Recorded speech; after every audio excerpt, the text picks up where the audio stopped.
Good morning, our friends at Seed of Hope. It's a very special episode we're gonna have today with a very special guest. The other day, this thought came to my mind, and I shared it on Facebook. If our beliefs do not reflect positively on our immediate communities, they are of no real value. And this is absolutely right if you think of it. What is the value of a belief if you don't share it, if it doesn't change people around you?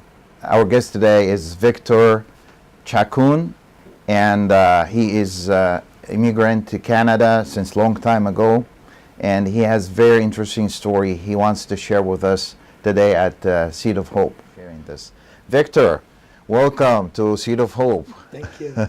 It's really great to have you here. It's a pleasure to be here. Thank you. Victor, why won't you just look into our viewers and just straight introduce yourself to people? Yes, first of all, I thank you guys, Ed and the camera crew, for giving me this opportunity. My name is Victor Chacon.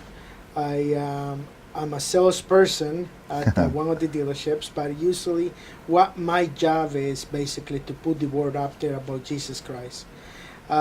Basically, I'm a preacher, a minister. I actually take the word everywhere they invite me over to different churches, just to give the message that Jesus Christ is on the way. But how did you find this kind of link between doing business as a salesperson in a very big company, and at the same time you minister to people and you serve those people? How do you find this link? It's hard, and we always find it challenging. So how did you reconcile these two together? Well, when I started, like I said, it have to be a conviction in your heart. When I started as a salesperson, believe it or not, I didn't want to come in and be a salesperson. I started as a mechanic. Mm-hmm. And after that, God put me into sales. And eventually I became a salesperson. And during that time, God actually have give me the opportunity to actually put the word up there about Jesus Christ. First of all, I started with giving on the back of my card a little verses to my customers. Yeah, you printed that, or you just handwrite it? I handwrite it. It's okay. more personalized when you do it by handwriting. Oh yeah. So I would start doing that, and then I started having a little fish on my computer. And now, as you can see, I have where it says Jesus is the answer. Yeah, we'll speak about this sign in a moment. So basically, that's how I started putting the word up there about Jesus Christ. When I was probably on my 25 or 30 years old, is when I started to be a Christian. Okay. And it was working with me. He was developing a character on me, and that's how I started giving the word up there about Jesus Christ. But there's no conflict? You don't see any conflict whatsoever? Yes. As a matter of fact, there was one time when I was working with my boss, and I remember he was walking through my office when I had customers in front of me, and he heard the word of God, and I was preaching to them. I was telling them Jesus is on his way, Jesus is the only answer. And I remember he's looking at me through the window and just give me a dirty look. And I just said, okay, he's probably thinking that I'm spending too much time. But anyway, I totally ignored it. After my clients left, he called me to his office and says, I want to talk to you. I say, okay. He goes, you know that little fish that you got in your computer? He goes, I want him out of there. And I said, why? Isn't doing nothing. He goes, one more thing. He says, if you talk about God, that will be your last day. Oh. So I said, I'll tell you what. I said, do it in writing. Put it on writing for me. And if you say that you want to fire me because of that, sir, do it. But I want to see that letter. And I remember praying for God. I went home and I was so disappointed. And I said to God, I said, God, this is what happened. I feel bad about it. I don't know what to do. And I remember put it on God's hands. And for my surprise, Monday, I think that was on a Friday, on the Monday the next week, when I got into the dealership, it was this, so it was like something was wrong in there. You can feel it. And I asked the secretary, I said, what's going on? And she says, you don't know? I say, what? She says, they fire so-and-so on. Oh. I'm going, The same guy. The same guy that actually told me that I was going to get fired if I talked about God. And then just like that, it got something on me. I'm saying, oh, God, you are real. Like like God is so jealous, so protective about their kids. Like you and I. Yeah. And the people up there. When you believe in God, you become his children. And it's like you having your children. You don't want anybody to touch your children. That's how I felt at that time. That moment. That God was helping me. And just one question about that. Did he really write you the letter? No, he never got the opportunity to do it. Okay. But it was so strong that I felt that I was fired, basically. But I put that in God's hand. And I say, God, if I stop talking, I say, it's no way. It's no way I'm going to stop. I'm going to tell everybody that you're real. And I got that conviction. No matter what the person is, no matter what my boss is, I always going to speak about God. Yeah, and actually what drew my attention, we spoke the other day, that sign right behind your desk, which says, Jesus is the answer. And I asked you about that, and you told me about other thing happened even with that sign as well. See. So can you tell us a little bit about that sign? Does it open doors for you to speak to people? And open doors, and actually at the same time, it brings these people against it too. What I meant by that is people will come into the dealership. I had some people coming in and said, excuse me, I'm sorry, I don't want to buy a car, but I don't want you to miss your opportunity to sell it to somebody else. But I don't know why I stopped by. And first thing that came to my mind, I say, can I just ask you a question? And a personal question. They will say, yeah, go ahead.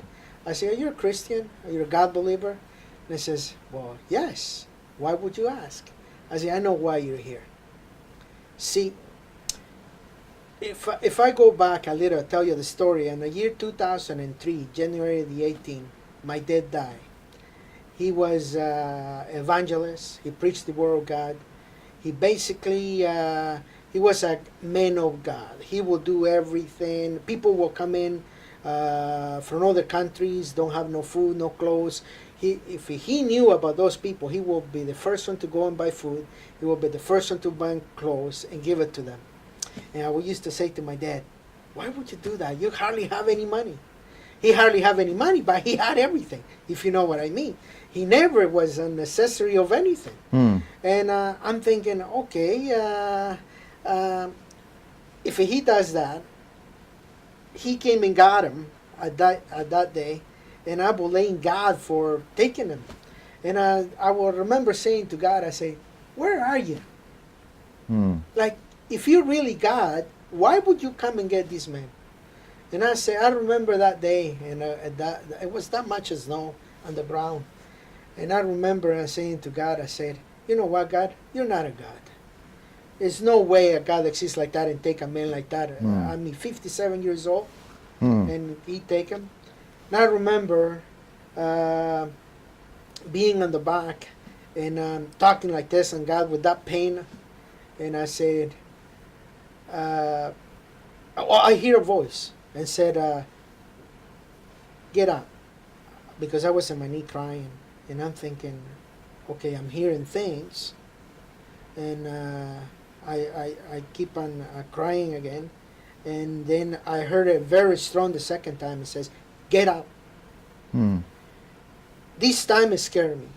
When he said get up, I heard like if somebody with power, somebody with that energy. Might and authority? Yeah, and authority. And then I said, okay, who are you? He says, I am. That time I say, I am. I don't understand. He says, I am God. And I'm thinking, okay. I'm thinking in the back of my mind, I'm going crazy because of what just happened with my because dad. your dad just passed away. Yeah. Yeah. And then I'm thinking, okay. At the same time, something came to my mind and said, ask him to do something for you.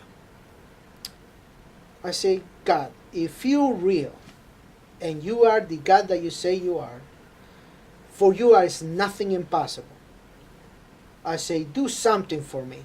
And he says, what would you like? I said, I want you to take my pain away. Because if you're God, there's nothing impossible. According to my old man, it said that nothing impossible for you. And I remember having that pain gone just like that. As soon as I finished talking to him. So once you finished your prayer, or that No, I was just it talking. wasn't like prayer. I'm talking Yeah, to it you right wasn't now. prayer. It was like It casual, was just casual talking to God. And once you just stop that conversation, you felt the peace in your heart. That's what you say. It's a feeling of okay, my dad is dead, yes, but I don't feel a thing. I don't feel that pain. Oh, he's gone. And I'm thinking, oh wow.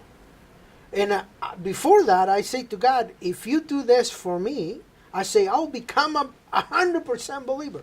And I don't, no matter where I go, no matter where I work, no matter where you put me, I'll testify that you are real. Wow. And that's how it started, with Jesus signs, the fish signs, with the T-shirt, Jesus is coming over, Jesus is on his way, all those little things. Yeah. That's how I started everything. Okay, we'll come back actually to link that testimony where you experienced God just taking away your pain immediately once you asked Him, and give us like deep peace at that point. And we'll bring it back to your work environment, and we want to discuss it more because actually our goal is just to encourage people who are watching us to pray about what God wants you to do, and just do it. Just do it. Just go out and do it. And if you want to make a change in this world, and this is what you're called for, if you're a true believer, you need to do something about it. So we'll come back after the break with Victor. He continue sharing with us his interesting stories about his faith.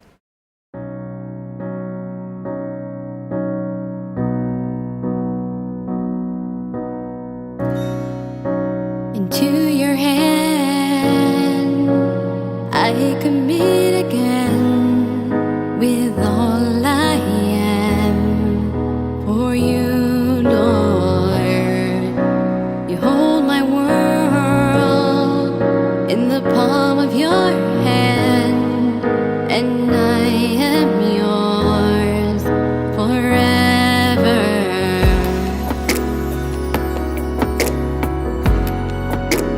Jesus, I believe in you.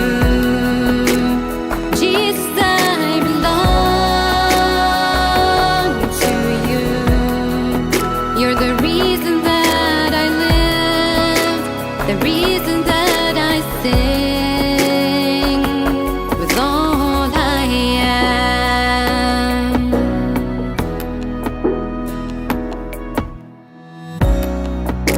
I'll walk with you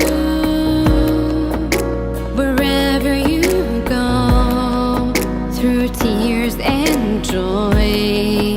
I'll trust in you, and I will live in all of your ways, your promises forever.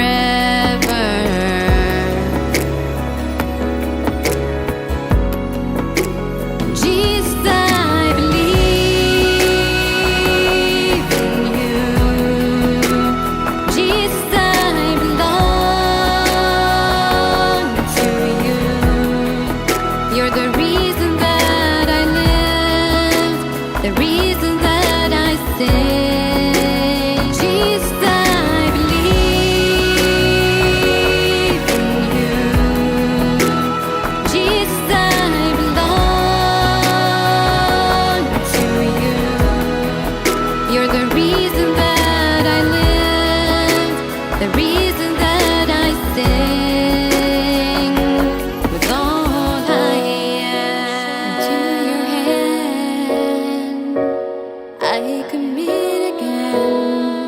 with all I am for you, Lord. You hold my world in the palm of your hand, and I am yours forever. Hello, our friends. Welcome back after the break. And again, we want to welcome our friend Victor in this episode of Seed of Hope. Victor, before the break, you just told us your story, how you became Christian the day your dad passed away, and you kneeled down in the backyard and you prayed about it, and Jesus just took away your pain, and you had this peace inside, and you promised God you will become a believer. I remember you told me also he gave you some other promises about your family. Like, Yes. Can you share with us a little bit about that time?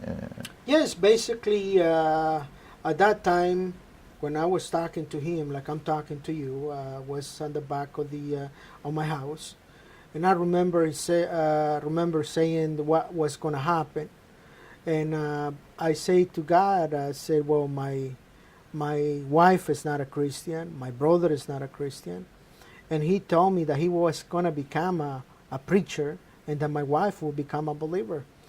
And I said, well, for what just happened to me, I believe him. And I remember through all that time, not at that time, but through all that time, everything that he told me was going to happen, it had happened. My wife became a Christian, he became a believer.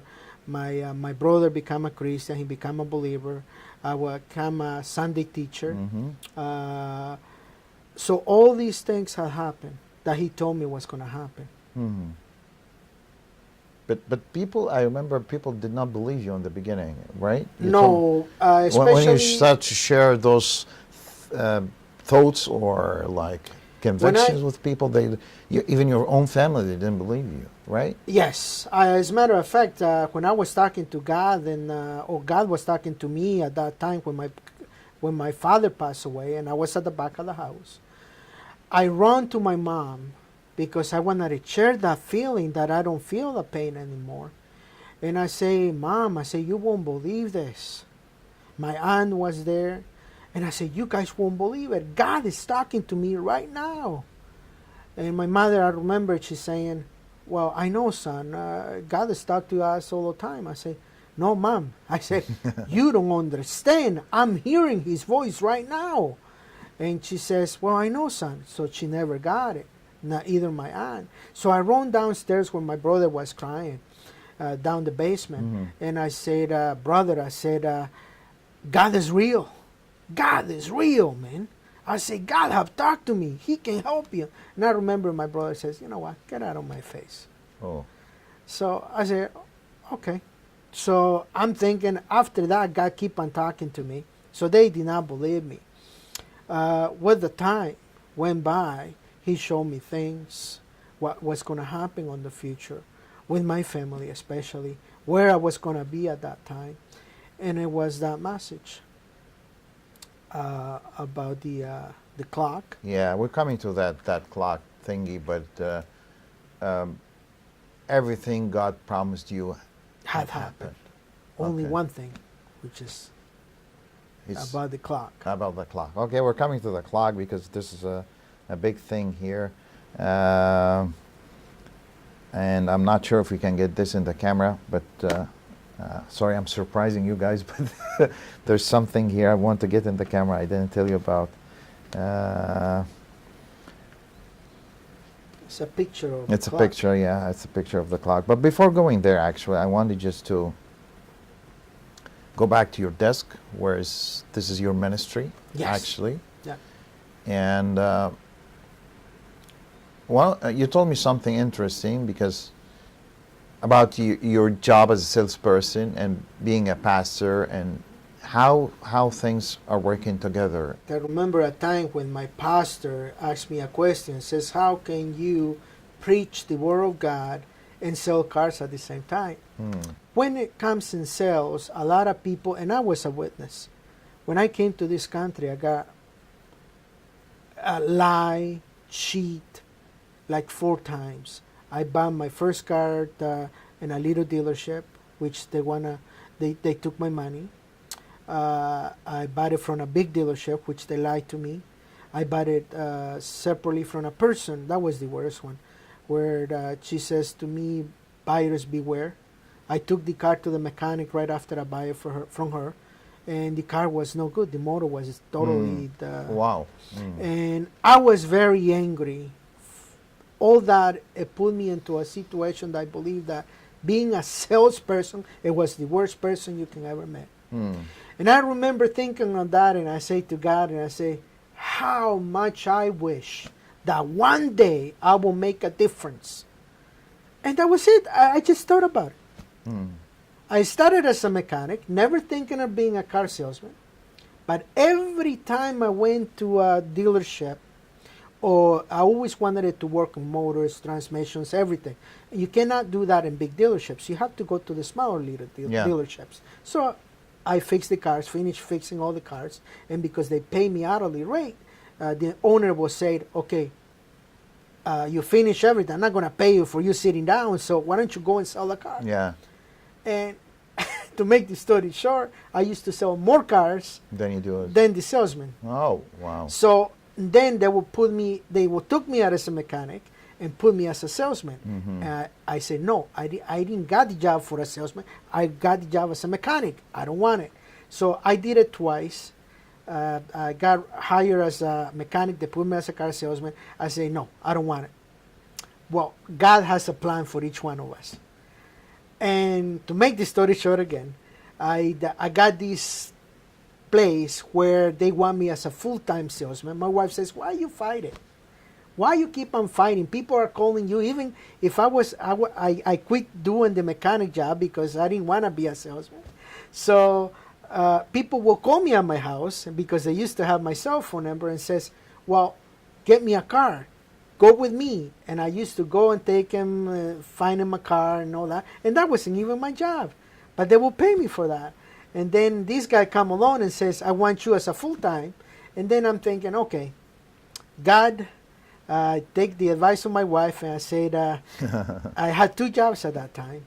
And I say to God, I remember saying, just like I'm talking to you, it's amazing how God, you don't have to be on your knees. You actually, if you have that heart, when you're talking to God, no matter where you are, you're in your car, you are in your house, you're doing something, and you're thinking, don't even have to speak, you got to think and talking to Him. And I remember thinking and I saying to God, if my boss tells me and give me an opportunity to take a week off and try this job, and he told me that if it doesn't work, I will come back to the same job, I will take this job. And I remember I'm going to my boss, and my boss says, yeah, you got your job, just go and try it. If it doesn't work, come back. And I'm thinking, oh, is that a sign or what? So I'm thinking, so I had the 2 jobs. And I say, well, I'm going to go to my second job. I'm going to say the same thing. The same thing happened. My boss says, Victor, not a problem. Don't worry about it. If it doesn't work, come back. And I went and told my wife, and I said, you know, this happened. I said, I'm telling you, God wants you as a car salesman. I'm thinking, okay, God, I said, if I don't sell the cars in that week, I'm not being a car salesman no more. And I remember the first week that I started that job, I sold 8 cars. I make more money in 1 week than the whole month in those 2 jobs. Wow, wow. So it's like God is just putting you on a Ever track since, where that's what you're born to do. There's no conflict whatsoever, but you're blending your values in the service you're offering to people.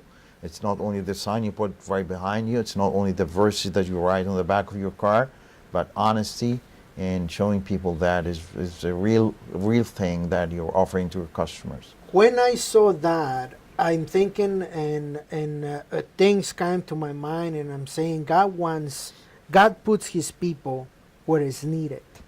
And I think this is one of the places where people needs people.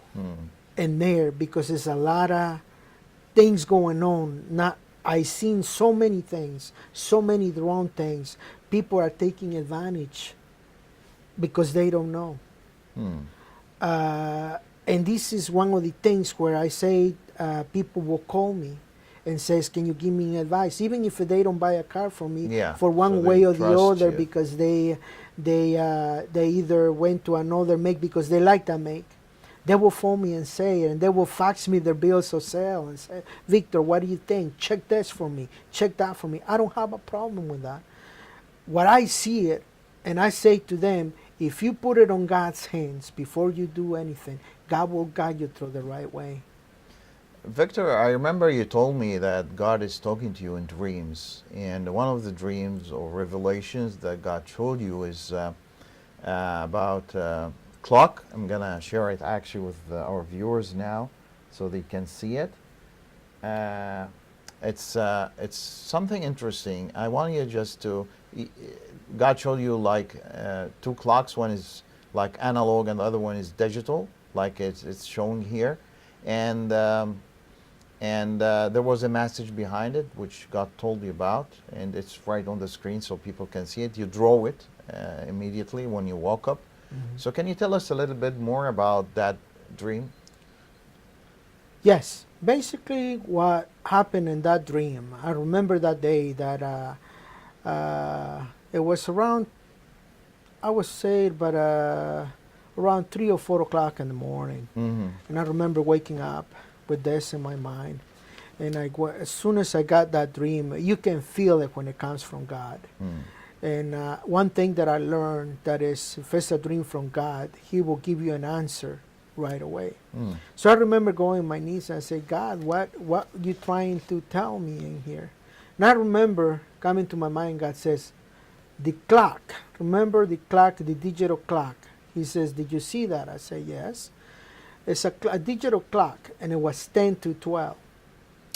And he puts a red X on it. The analog one with the yeah. Yeah, analog. Ah. And I remember he putting a red X on it. And he goes, "Can you see it on your left?" I say, "Yeah." "Can you see now it on the right?" And then I see this digital clock. Okay. Digital clock went from 29, 28, 27, and it was counting down. And I say, "Yeah, I can see it." He goes, "Well, the first clock, do you know what that means?" I say, "No idea." He says, "What that means," he says, "preachers, people, I've been preaching that I'm coming. Wow. That I'm coming soon, that I've been preaching all the time, that I'm coming. Well, I'm no more coming." I say, "Okay. Did you see the clock on the left? On the left?" And I say, "Yes." The one was counting down. The They're other counting one. down. Yeah. I say, "Yeah, that's the digital clock." He says, "You know what that means?" I say, "No." He says, "That means I'm on my way. There's no more time. The time is done. There's no more time of waiting. The only reason why I'm waiting is because of you guys been praying, hoping to get more souls. So it's a way for us, we're stopping from Him to just show up right away. The church of these days are praying hard. And we have to get that word up there, that He's on His way. It's no more time. I tell my kids, I tell my friends, and that's one of the things that motivates me to go everywhere. It's no more time. We don't know if it's coming next week, coming tonight, coming in 2 years, coming in 3 years. Don't know.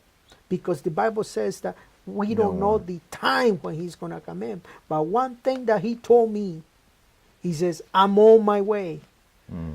So that's why I say this message to everybody that is listening is not just a coincidence. And letting you know that the God that we believe in is real. And that He is on His way and it's no more time. And the same time that we use, this time that we have to use is to get the word up there and tell people, your neighbors, your family members, that it's time to get acquainted with God, to help each other, to motivate each other, because He is on His way. Amen. So, my friends, we are no more on the wait. He is on His way. So, are you gonna do something about it, or are you just gonna keep watching? He's coming soon. And this, even all the signs around us is showing that he's coming very soon. But now he's speaking to his people also with dreams and even with revelations, and he's saying that clearly, I'm on my way. That's very interesting. And Victor, you told me, I remember you told me about God healed you also from a deadly disease which you had, and I remember doctors told you that you have a few months to live. Yes. And then now you're... I remember when... Can you tell us about this? Yes. Yeah. Basically what happened is God have... when he was talking to me about this, when my dad passed away, and he were working with me, not only about a month or so, he actually told me and said, I prepare you for a reason. I choose you for a reason. And not as everybody is chose for a reason. We have a plan. God has a plan for each one of us. And I remember God told me, and he gave me a dream again. He put me a glass of wine, and then he put a plus sign, and then he put a cigarette, and then equal to drugs. And I'm thinking, okay, what does that mean? So I woke up, prayed to God, and I say, what does that mean, God? He says, you're not allowed to drink. You were drinking at that time, or what? No, Oh. not drinking at all. Oh, I was a drinker before I know God. Before you knew Christ. And Okay. but you know how Christians have a bottle of wine. It's nothing to it. They go to a friend's house. They get a bottle of wine before, or a drink of wine before they dinner. To me, there's nothing wrong with that. But to me, it was order not to touch, not even a single drop. So it's like God's order specifically to To me. Victor. Exactly. You don't have to touch See, this. I complained to God and I said, why my friends Yeah. here, my brother, my sisters in Christ, they can drink, they can go and watch a movie, they can do whatever, and you're still blessing them. Yeah, I was going not a to ask problem. you the same question, actually. And then I say to myself, well, why can I do the same thing? And then God says to me, because I chose you for something else. Okay. So it depends on what I chose you for it. To me, I can't even take a drop. So this is what happened. We had a good month on this particular month at the dealership. And I remember my boss bought a case of beer and saying, everybody drink a beer. And in the back of my mind saying, don't drink.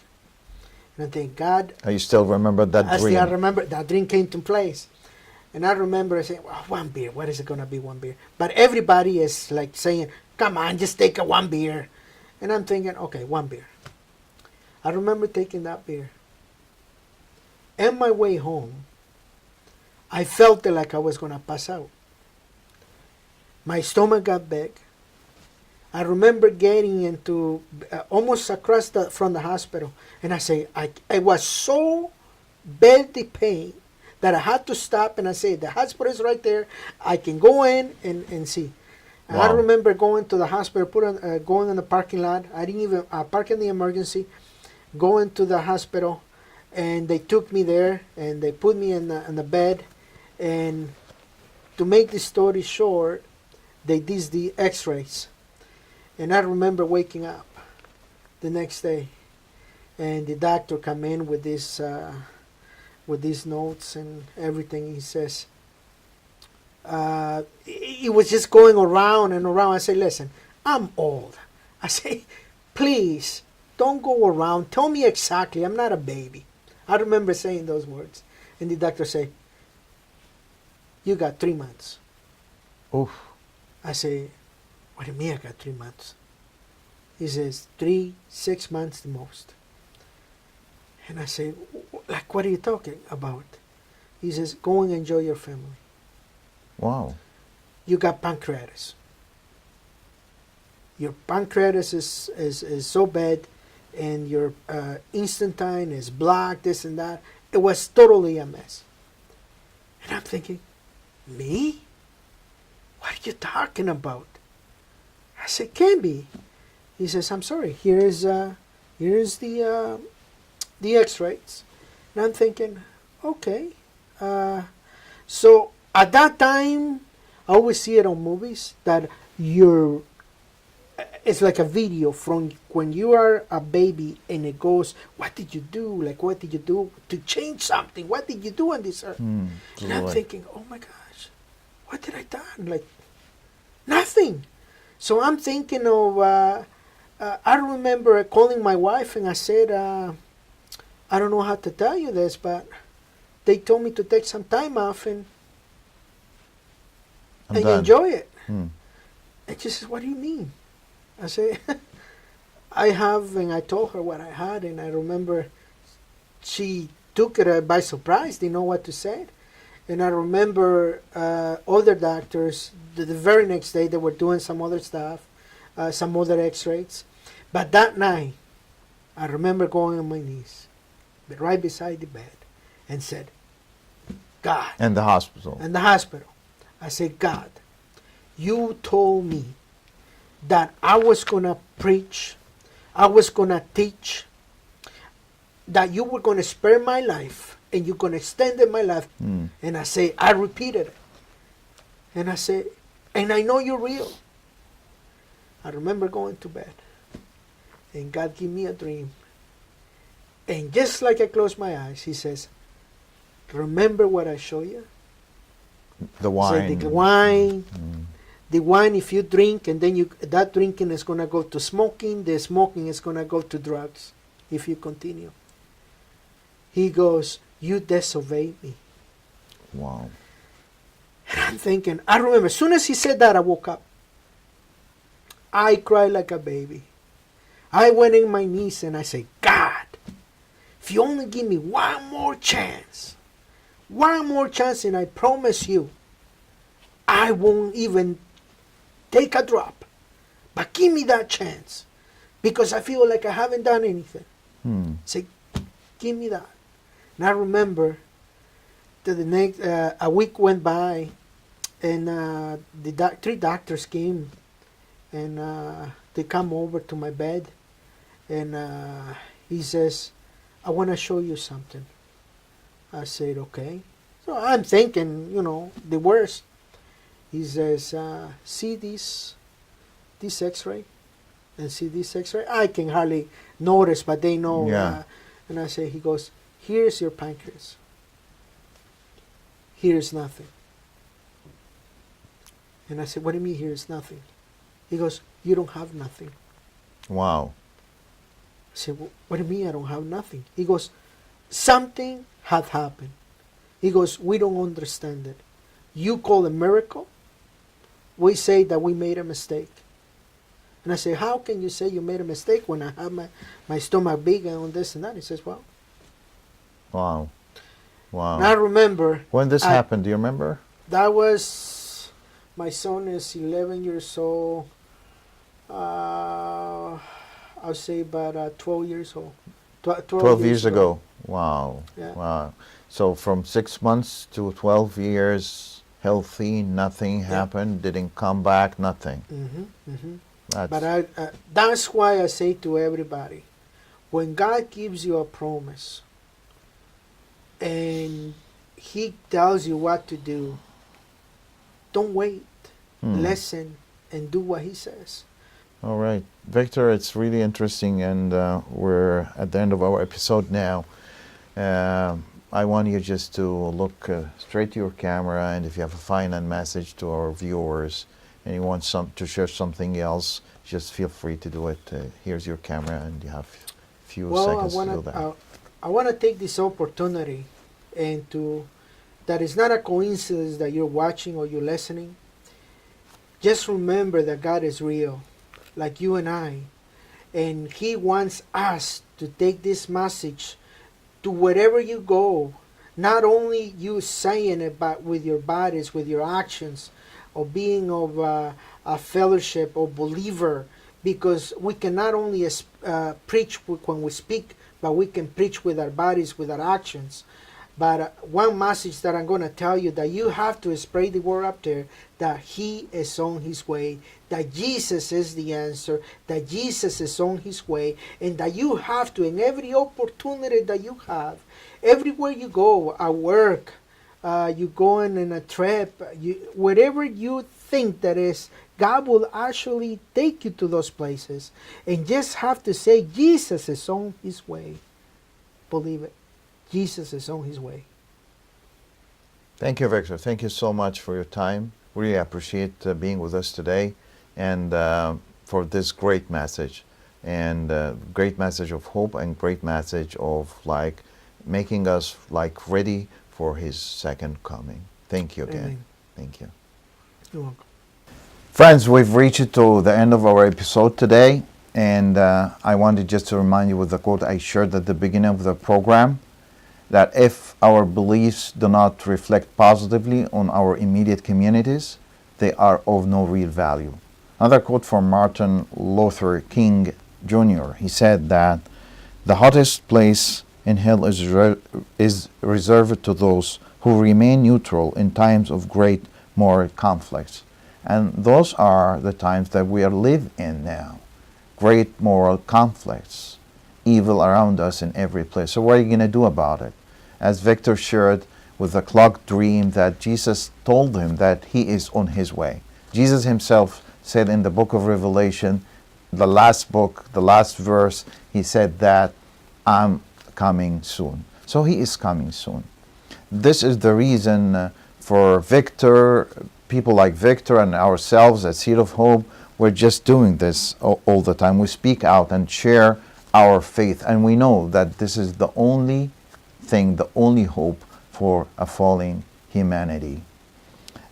We encourage you to do the same thing, and I encourage you also to share this video. So just click like, click share, and it won't take you more than a few seconds, and it will help us to spread that message to many people. Message of hope, message of love, and message of joy.